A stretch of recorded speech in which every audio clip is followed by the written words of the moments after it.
आप सभी को नमस्कार। YouTube चैनल पर आपका हार्दिक अभिनंदन है। देखिए, आज अपन जिस टॉपिक पर बात करने जा रहे हैं वो BA पार्ट सेकेंड ईयर यानी कि 4th सेमेस्टर आपके हिंदी साहित्य जो है उसमें आपके एक नाटक लगा हुआ है, रक्त कमल नाटक। तो रक्त कमल नाटक की वीडियो मैंने डाल भी रखी है, लेकिन आज रक्त कमल नाटक का जो मुख्य उद्देश्य है उसको लेकर अपन बात करेंगे। देखिए, आपके प्रश्न पत्र जो है आपका, वो प्रश्न पत्र कौन सा है आपका? एकांकी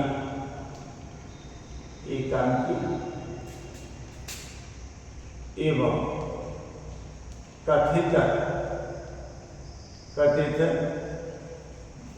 गद्य विधा, कथित गद्य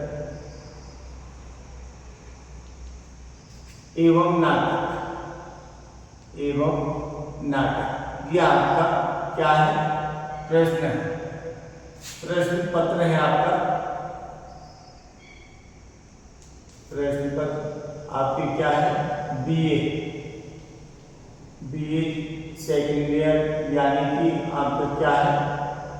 4th सेमेस्टर हिंदी साहित्य।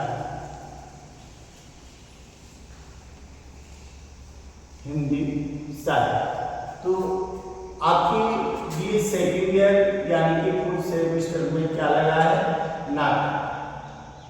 नाटक जिसका नाम क्या है? रक्त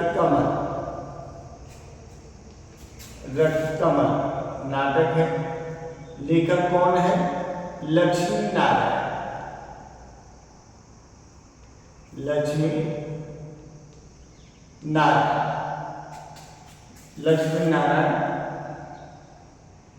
नारायण जी हैं आपके इस रक्त कमल नाटक। देखिए, रक्त कमल नाटक एक ऐसा नाटक है जो प्रमुख पात्र को ही केंद्र बिंदु बनाकर रचा गया है, और जो भारतीय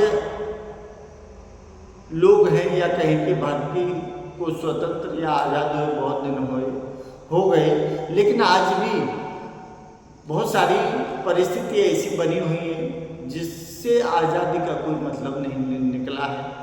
तो जो सामाजिक विषमता फैली हुई है, जो राजनीतिक जो द्वंद्व हैं उनको दिखाया गया है, जो सामाजिक विषमता, जो ऊंच नीच जातिगत भेदभाव है, और जो व्यवस्था है, व्यवस्था में क्रांति का संकेत किया है, उसमें बदलाव लाने की बात कही है लक्ष्मी नारायण लाल जी ने। तो सबसे पहली बात यह है कि रक्त कमल नाटक इसके द्वारा रचा गया है, लक्ष्मी नारायण लाल द्वारा रचा गया है। और लक्ष्मी नारायण लाल जी का जन्म 1927 बस्ती जलालपुर उत्तर प्रदेश में हुआ है, और 1987 में उनकी मृत्यु हुई है। बहुत सारे जो नाटक हैं वो उन्होंने लिखे हैं, और रक्त कमल नाटक का जो प्रकाशन हुआ है, रक्त कमल नाटक का जो प्रकाशन हुआ है वो राजकमल प्रकाशन, ध्यान रखना, राजकमल प्रकाशन द्वारा 1962, ध्यान रखना, राजकमल प्रकाशन द्वारा 1962 में इसका प्रकाशन किया गया है। इस नाटक में क्या दिखाया है?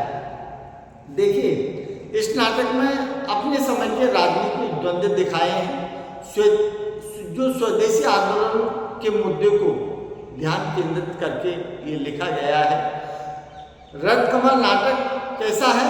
एक जोशीला, जिसमें व्यवस्था के प्रति क्रांति और बदलाव लाने का संकेत किया है, इसीलिए जोशीला दिखाया है। इसका जो प्रमुख नायक है वो कौन है? कमल है, और रक्त कमल लिखा है क्योंकि रक्त का खून, रक्त अपन किसे कहते हैं? खून को। खून का रंग कैसा होता है? लाल, और लाल किसका संकेत है? क्रांति का, ठीक है। और कमल कैसा होता है? कमल भी लाल होता है, इसीलिए रक्त कमल दो शब्दों से मिलकर, रक्त प्लस कमल से मिलकर इस नाटक के नायक का नाम रखा है, जो क्रांति का प्रतीक माना गया है। अब देखिए, इस ध्यान केंद्रित किया गया है किसमें, राजनीतिक द्वंद्व और स्वदेशी आंदोलन के मुद्दों पर किया है, जो भारतीय स्वतंत्रता संग्राम के दौरान उठी थी, किसके, पब्लिक के अंदर।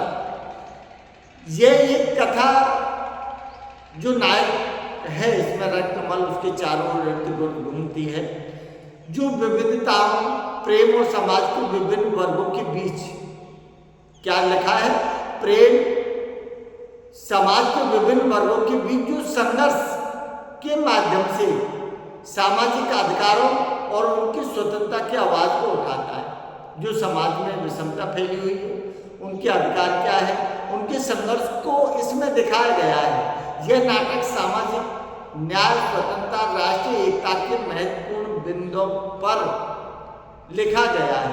सामाजिक न्याय, स्वतंत्रता और राष्ट्रीय एकता के महत्वपूर्ण बिंदुओं पर इस पर चर्चा की गई है। इस नाटक कहानी में मुख्य पात्र रमा कौन है, रक्तकमल है, जो ये संघर्षशील युवक है, जो आपातकाल में भी अपने मुकदमों को सामूहिक रूप से संघर्ष करता है और राष्ट्रीय एकता और स्वाधीनता के लिए आवाज उठाता है। राष्ट्रीय एकता और स्वाधीनता के लिए आवाज उठाता है एवं समाज की समस्याओं, दुर्घटनाओं व राजनीतिक मुद्दों को उजागर करता है और अपना भाई जो है, जो राजनीतिक आदमी है, उसी से भिड़ जाता है और सबके लिए कानून मानता है, सामाजिक विषमता है उसको मिटाने का प्रयास किया है। ये सब कुछ दिखाया गया है। तो मेन मुद्दा क्या है, राजनीतिक द्वंद्व है, स्वदेशी आंदोलन के मुद्दों को नजर रखा गया है, सामाजिक न्याय, स्वतंत्रता, राष्ट्रीय एकता जो है, इन चीजों को लेकर ये नाटक लिखा गया है। अब देखिए रक्तकमल नाटक का जो मुख्य उद्देश्य है, अब क्या है, रक्तकमल नाटक जो है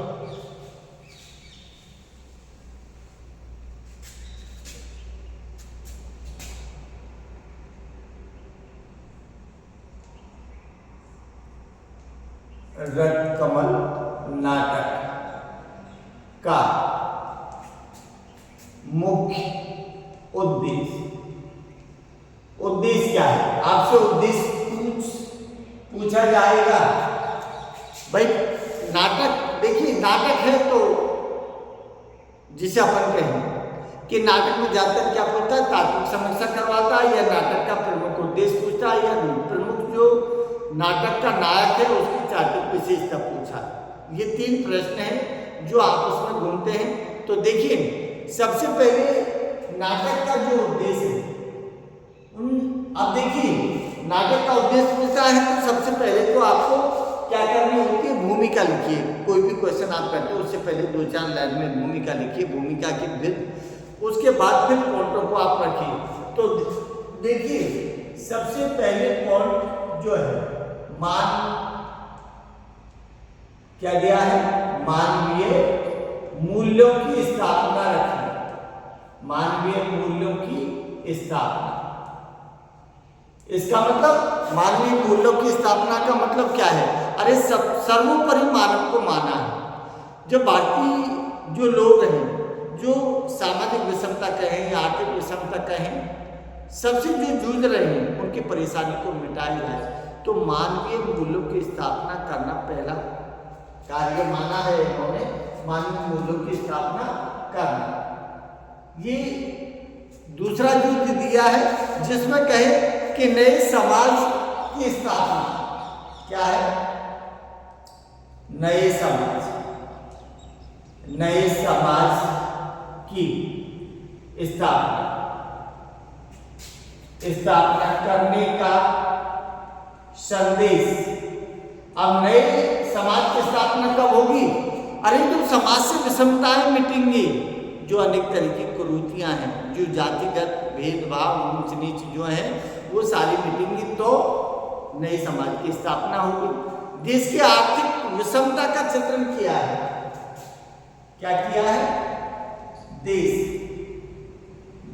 की आर्थिक विषमता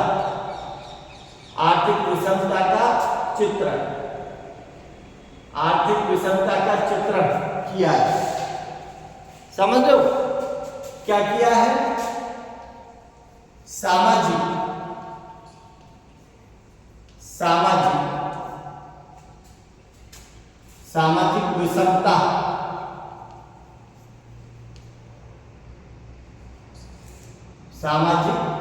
विषमता का चित्रण किया है।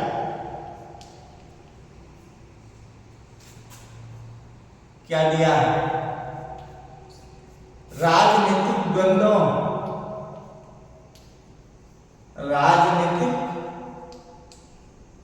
द्वंद्वों का चित्रण किया है। राजनीतिक द्वंद्वों का चित्रण भी इसमें, क्योंकि बड़ा भाई राजनीतिक है इसीलिए उसी को केंद्र में रख के उन्होंने सारी चीज को दिखाया है। राष्ट्र और समाज की अवधारणा को दिखाया है। राष्ट्र और समाज की अवधारणा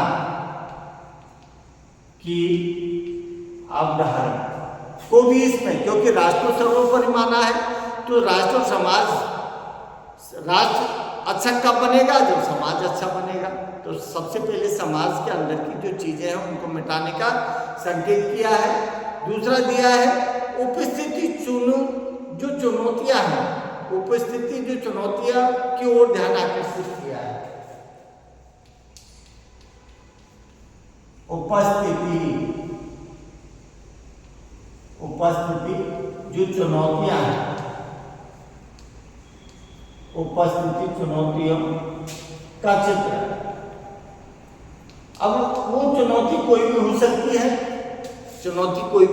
है, तो जो भी उपस्थित चुनौती है उनको मिटाने की ओर इशारा किया गया है। सशक्त और समृद्ध भारत का चित्रण किया है।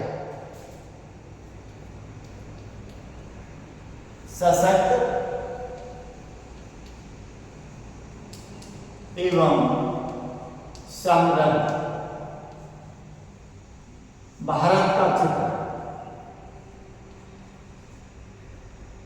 भाई सशक्त और समृद्ध भारत कब बनेगा? जब हम सभी तरह की जो सामाजिक विषमता है, चाहे वो धर्म से है, चाहे वो आर्थिक स्थिति से है, चाहे सांस्कृतिक स्थिति से है, किसी से सबको समान लेके चलेंगे तो ही सशक्त भारत का उद्भव हो पाएगा। कर्तव्य पालन का संदेश दिया है। क्या दिया है? कर्तव्य पालन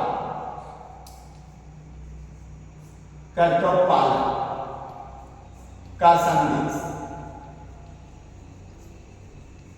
कर्तव्य पालन का संदेश कि दूषित राजनीति का चित्रण किया है।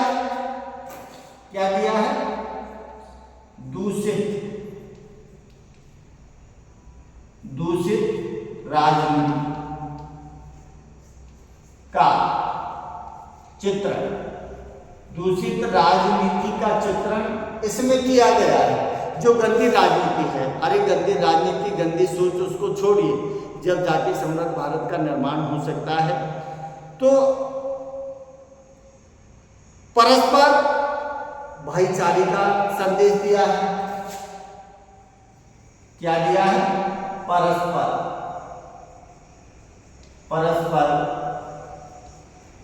भाईचारे का संदेश। परस्पर भाईचारे का संदेश दिया है। इसके अलावा देश की एकता अखंडता को मजबूत बनाने, देश की एकता अखंडता मजबूत कब बनेगी? जब हम सब एक होंगे, जब देश की अखंडता एकता मजबूत बनेगी। ये भी पॉइंट इसमें दिखाया है। आजादी को बनाए रखने का संदेश, आजादी को बनाए रखने का संदेश भी इसमें दिया है। समझ लो आप। और क्या दिया है? व्यवस्था में क्रांति और बदलाव। अगर व्यवस्था सही नहीं है तो क्रांति होनी चाहिए, क्रांति होगी तो बदलाव भी होगा। तो व्यवस्था में क्रांति का संकेत भी किया है। तो ध्यान रखना कि रक्तकमल नाटक है आपके, जो कि लक्ष्मी नारायण लाल जी के द्वारा लिखा गया है। तो रक्तकमल नाटक का मुख्य उद्देश्य क्या है? मानवीय मूल्यों की स्थापना करना है। नए समाज की स्थापना करने का संदेश दिया है। देश की आर्थिक विषमता का भी चित्रण किया है, सामाजिक विषमता का भी चित्रण किया है, राजनीतिक द्वंद्व का चित्रण किया है, राष्ट्र और समाज की अवधारणा जो है उसको लेकर चर्चा इसमें की गई है। उपस्थिति जो चुनौतियां हैं उनका भी इसमें चित्रण किया है। सशक्त एवं समृद्ध भारत का निर्माण करने की बात भी इसमें बताई है। कर्तव्य पालन का संदेश भी उन्होंने दिया है। दूषित राजनीति का चित्रण इसमें किया गया है और परस्पर भाईचारे का संदेश दिया गया है। इनके अलावा अगला जो पॉइंट है वो आप लिख सकते हो, व्यवस्था में क्रांति और बदलाव। अगला पॉइंट नोट कर लो, व्यवस्था में क्रांति और बदलाव। उसके बाद पॉइंट नोट कर लो, आजादी को बनाए रखने का संदेश। आजाद को बनाए रखने का संदेश दिया है और देश की एकता अखंडता को मजबूत बनाने का संदेश दिया है। देश की एकता और अखंडता को मजबूत बनाने का संदेश दिया है। ये पॉइंट थे आपके क्या रक्त कमल नाटक का मुख्य उद्देश्य। तो उद्देश्य आए तो इन पॉइंटों को ध्यान रखना। आपके पास जो पॉइंट है उनको भी आप नोट कर लो और इनको भी नोट कर लो। अगर क्वेश्चन आता है उद्देश्य का तो ये सारे पॉइंट आपको लिखने हैं। नमस्कार। आगे की वीडियो बनाऊंगा और मैं और चीज दिखाऊंगा।